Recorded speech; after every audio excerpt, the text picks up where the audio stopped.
What's going on, guys? Dayton Webber here.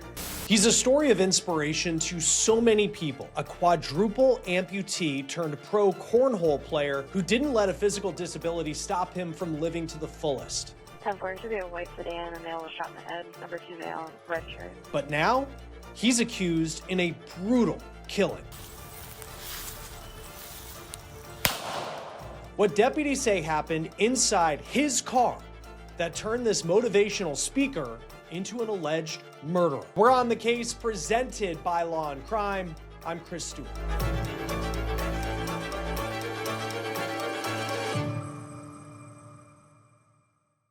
All right, hey guys, real quick, I want to tell you about this app, and it's going to be a huge help for you. It's called Upside. It gets you cash back on everyday purchases like gas, groceries, and takeout. So here's what you do. Download Upside for free, claim an offer at one of their 100,000 plus locations.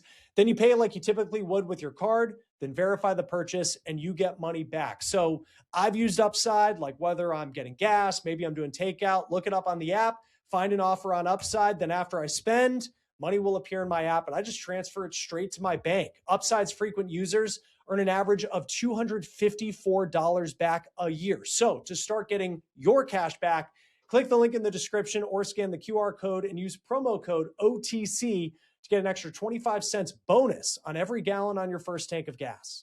Well, this story has a headline that will make you do a double take. A quadruple amputee pro cornhole player accused of shooting and killing a friend who was riding with him in a car. What's going on, guys? Today I'm going to be showing you how I crank back my crossbow. This is Dayton Webber. He's 27 years old and he's from Charles County, Maryland, which is an area south of Washington, D.C. As we're recording this, Dayton is being transferred back to his home state after he was arrested in Virginia. Authorities say he shot and killed a man who was riding in his SUV, then allegedly dumped his body on the side of the road before he took off. Someone was shot, 52-2236. Now look, it is shocking what deputies are alleging Webber did as he drove his car with 3 passengers inside. Not just the crime, but the alleged aftermath that led to a manhunt across state lines. But before we talk about the crime, we got to talk about Dayton Webber, who this person is and what made him such an inspirational story to so many people, at least before what deputies say happened on Saturday night. You're looking at a video here of Webber competing in a cornhole competition. He posted this to his TikTok. So Webber was a professional in the sport or activity that a lot of us do at tailgates and barbecues. He would play cornhole by propelling himself forward with a bag to throw it. He does not have arms and he does not have legs, but he was really good at cornhole. In fact, according to ESPN in 2020, Webber was named the best cornhole player in all of Maryland. That is of all players across the state, not just people with disabilities. Now, ESPN actually did a 6-minute feature on Dayton in 2023. And in that story, Dayton's family says when he was 10 months old, he got a bacterial infection that led to sepsis and it nearly killed him. But in an effort to save his life, they had to amputate his arms and his legs.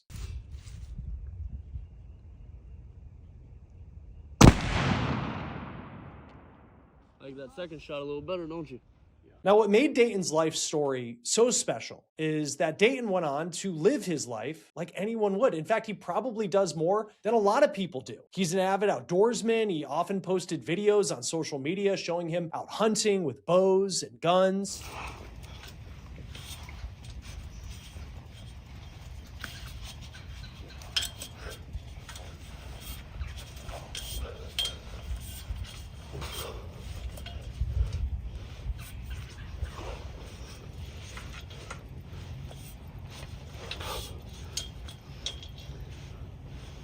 Here he is with a gun strapped to his back, climbing up into a tree stand while he's out hunting. But cornhole is really where Dayton became a national story. He told ESPN that he would compete in dozens of tournaments a month. And then in 2023, he got a spot in the big time, the American Cornhole League. This is like the major leagues for people who throw bags. Dayton said his life motto was "The world won't wait."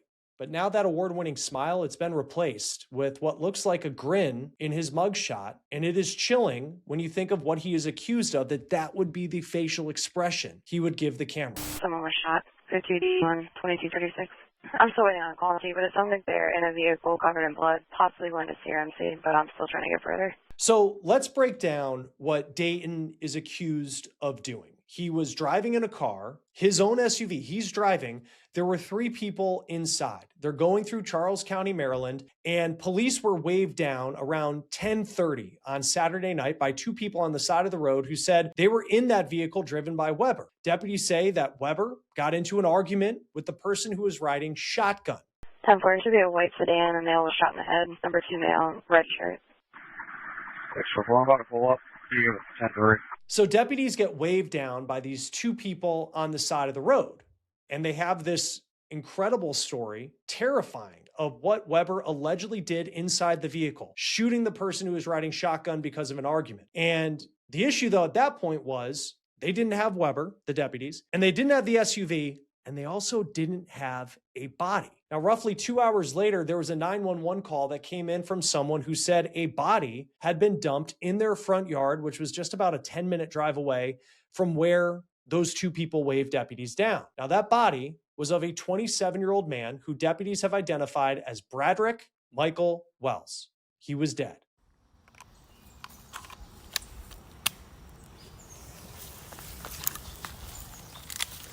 Let me get you a song.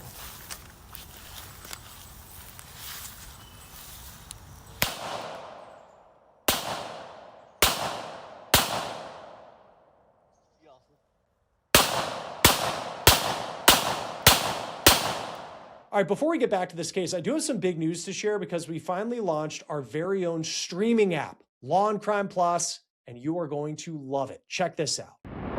Get on the ground right now! This is Law&Crime Plus. Ad-free, on-demand access to our hit series and exclusive access to our case files. You can see his brain laying on the sidewalk. 911 calls. My wife and child got badly. And the evidence they don't show you on TV. Join the community and track breaking stories. Stream now on Crime Plus. All right, so trust me, we have a lot of cool stuff in the works that you definitely don't want to miss out on. Head over to lawandcrimeplus.com today. You can grab a limited time deal for just $3.99 a month or $40.99 a year. All right, let's get back to the story. Now, before we get back to how deputies tracked Webber down, we need to talk about this video because in the wake of this story breaking, this video that Webber posted to his YouTube page has been getting a lot of attention. It shows Webber loading and firing a 9mm handgun despite not having hands. Now, on Saturday night, the witnesses who waved the deputies down claimed that they were able to get out of Webber's Tesla when he pulled over to the side of the road after allegedly shooting Wells. Webber allegedly asked the 2 passengers to help dump Wells' body. The 2 passengers say they refused. Then, after they got out of the car, Webber sped off and allegedly dumped that body down the street. Now, after that, Webber vanished. Copy, Dayton Webber, no direction of travel. Look out local for that area. Just definitely believe this to be a shooting area.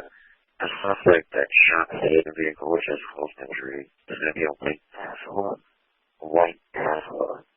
When you guys are responding to that area, keep a lookout. Eventually, Webber was found more than 100 miles away in Charlottesville, Virginia. It's about a 2.5-hour drive from where all of this took place in Charles County, Maryland. Now, deputies say that Webber was arrested at a hospital in Virginia where he was being treated for a medical issue. And this is the mugshot that was taken by authorities in Virginia. Webber was arrested and charged as a fugitive from justice in Virginia. He is expected to be returned to Maryland, where he will be charged with first-degree murder, second-degree murder, and other related charges, according to the Charles County Sheriff. Now, deputies say that Webber and the 3 people who were in his car, they all knew each other. It's unclear what Dayton's side to the story is, and of course, he is innocent until proven guilty. Now, this case, because of who Dayton Webber is, because of the disability that he has, it's raised a lot of questions about how all of this went down. How could it go down? We found this Facebook post.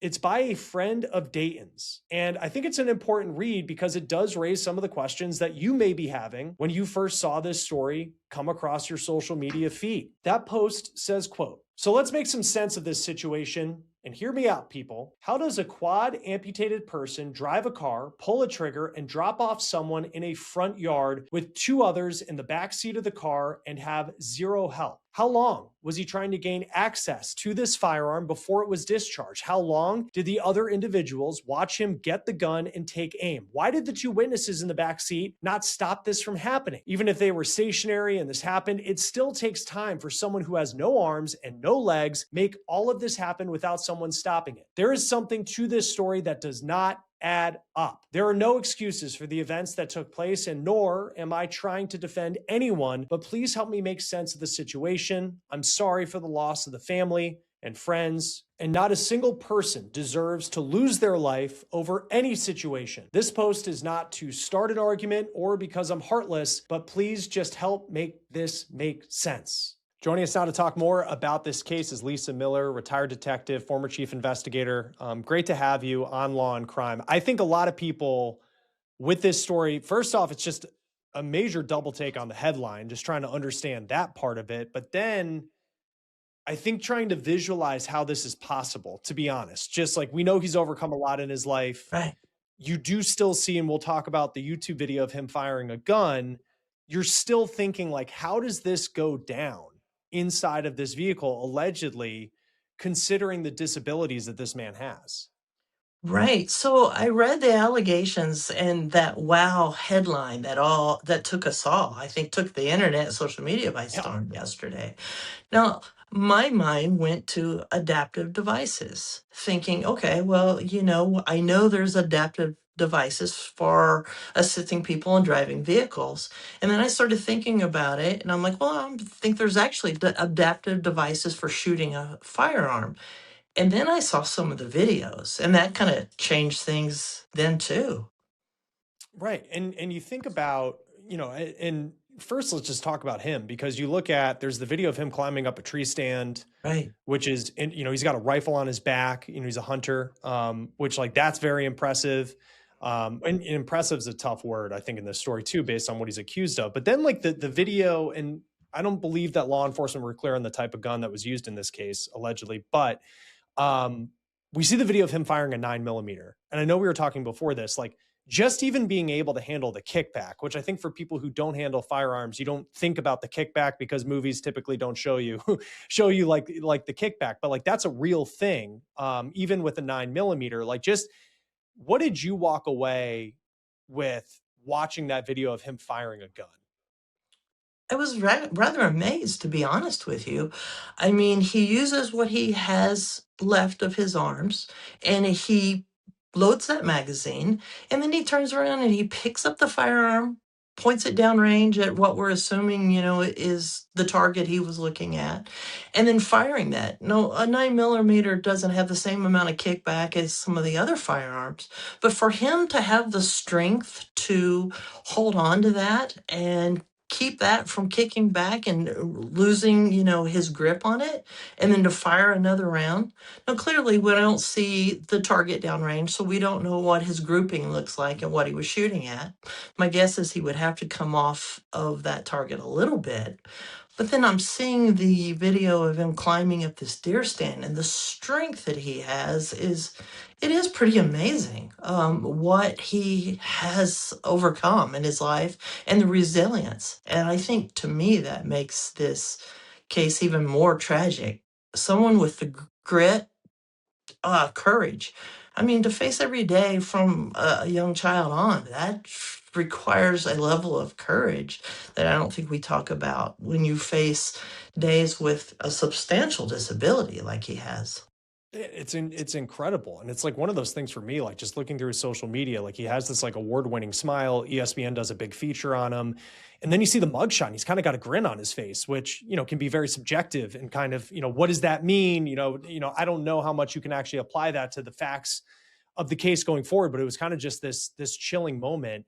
If you're the detective tasked with putting this case together and you're trying to understand how a person who is driving has no arms and no legs, and or at least amputated major part of it. And then there's 3 people in the vehicle, a shot is fired, this person riding shotgun is dead, and then the person who's a quadruple amputee is also accused of dumping the body and driving away. Like, as a detective, where do you even begin in putting this case together?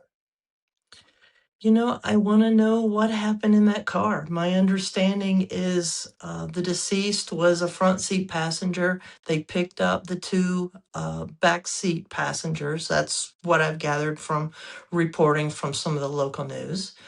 And I want to find out from those two backseat witnesses what on earth was there a fight going on? What was the demeanor of the two, the accused and the deceased, when they got in the car? Did things escalate? Murder often happens when we see an escalation in that rage and anger. And was this some deep seated problem between these two? Is this something that just arose that day? And then I want to ask a few questions because I understand that this gentleman used devices sometimes. Was he wearing prosthetic legs? Had he used a wheelchair that day? Did he occasionally use, prosthetic arms? So what was going on there? What devices, if any, was he using? And then I want to know a few more details about where was the gun? Where did he pull the gun from? And then those exact actions that happened and what was said immediately after. And that's the thing too, because as much as you look at the YouTube video and he knows how to fire a weapon, as a hunter, you look at his social media, he's a major Second Amendment advocate. So he knows how to handle guns, but then, it's different being like at a range or in that controlled environment to then being in a heated argument inside a vehicle, an SUV, and his ability to have this gun and then allegedly fire it at the person sitting next to him, and then everything else breaks out. How do you build that part of the case if you're the detective that's on it? Well, it's going to be a little hard because you got to ask tough questions, but that's part of the job. I know in our training, part of the law enforcement officer training was handgun retention. In these close quarter fights that we occasionally got in if someone attacked us, we were very well trained on retaining that handgun. If the handgun's in the holster, how do we retain it? If we have pulled a handgun for a reason, how do we retain it if that fight comes close? So you want to ask the hard questions of where did he have it? What exactly happened? Was it sudden? Were you shocked? What was your state of mind as this was occurring? And it could be something as simple as the two people in the back seat were just stunned and never thought their pal. And my understanding is reporting has that all four people in the vehicle knew one another. That's another layer of this tragedy. Maybe they just never dreamed that their buddy, this professional champion, would be capable of doing something like that. How many times do we hear, I never thought my neighbor was capable of, I never thought my friend was capable of. So I'm wanting to get into their mindset and just what were they thinking at that time? And it could be as simple as that. Maybe they were just in shock. I mean, look at it. They just saw their friend murder their other friend right in front of them. So there is going to be a level of shock there. But what were they thinking in the seconds leading up to those shots being fired? Because I think about Webber too, and he ends up being arrested in Charlottesville, Virginia. It's about 2.5 hours away from where all this took place, more than 100 miles south. He's at the hospital for some reason that hasn't been disclosed as of yet, but he ran. We don't know what his side of the story is, but this is someone who didn't just go off down the street, didn't go to the police station. He went far. And when you come to building a case, you're trying to figure out, because you have the three people in the car, one of them's dead, two people who are accusing him of being the person who fired the gun.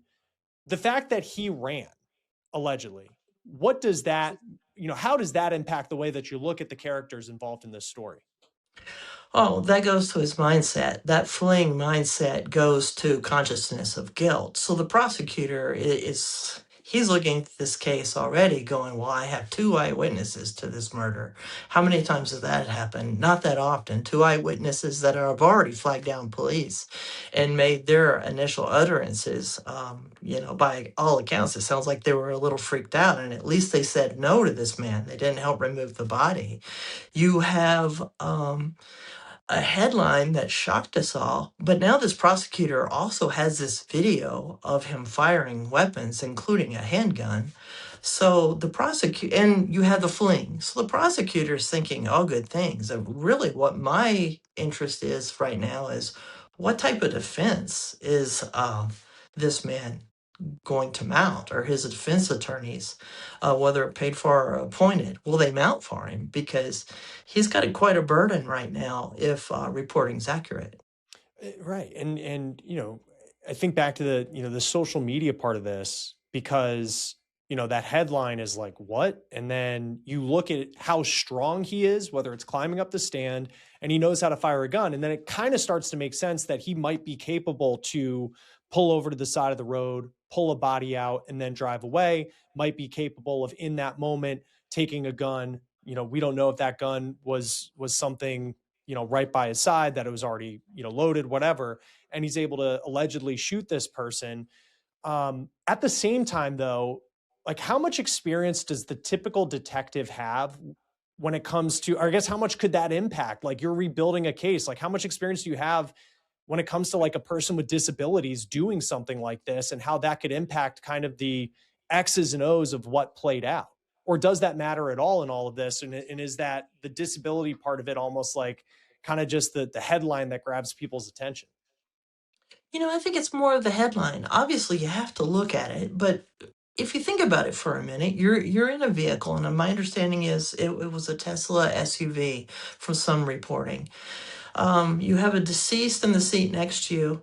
We already know that this young man has quite a bit of strength, so it doesn't take a whole lot of strength to lean over the console and push a deceased person out of the vehicle. You hops out, goes around, opens the door, pushes, grabs a hold of the arm and pulls. However, I don't think that part of the story is that complicated.